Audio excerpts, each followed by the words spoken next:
I am Bailey Bleckler, and I'm going to be giving a speech about the Amish culture today and how they deal with their funeral practices and death. So, here goes. Have you ever thought about other cultures' customs as far as funerals and what they believe in after someone passes? I've done a lot of research on the Amish culture and as far as what their customs are on death and funerals. So I will be talking about the preparations for a funeral and the funeral itself, and then their belief in the afterlife. So first, let me tell you about the funeral preparations. When someone passes in the Amish community, everybody helps in the family, except for the family. They help out with chores and assume the duties for the farm and businesses if they have them.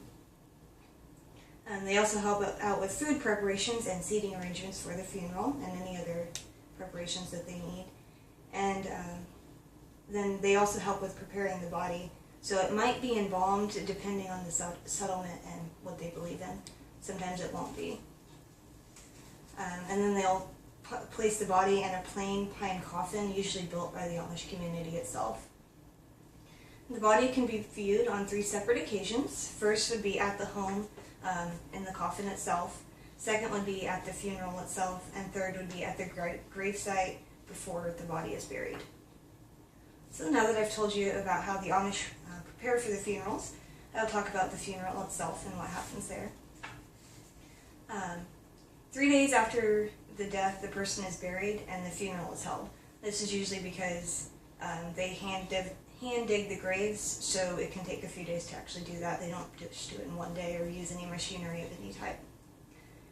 Usually there are 4 people that will be the bearers of the coffin, and if the person that had passed away was single, then the bearers will be single, and if they were married, then the bearers will be married.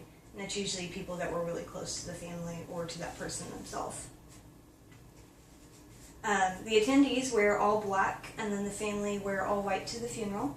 And for an entire year after the death, the family will wear all black all the time. So the funeral lasts usually around 2 hours, and it's given in Dutch. They focus mainly on God and only mention the person's name, birth, and death date at the very end of the service, and this is because they believe they need to focus on what happened with God and everything, rather than just this person themselves. They really believe in that. So now that I've talked about the funeral, I'm going to talk about their belief in the afterlife. After doing research, I was able to see that the Amish seem to believe most of what the Christian faith believes in, which is that they believe after someone passes, they either go to heaven or hell. Heaven would be, a kingdom where they would go with God and live in eternal paradise. And then in hell, it'd be a place for eternal suffering with no hope or comfort. So if someone led a good life and followed their faith and everything that they were supposed to do, then they would go to heaven. If they led a bad life and didn't repent for their sins, then they would end up going to hell. So, in conclusion, I went over the customs of the Amish culture as far as death, went over funeral preparations and the funeral itself, and then their belief in the afterlife. I hope you enjoyed my speech. Thank you.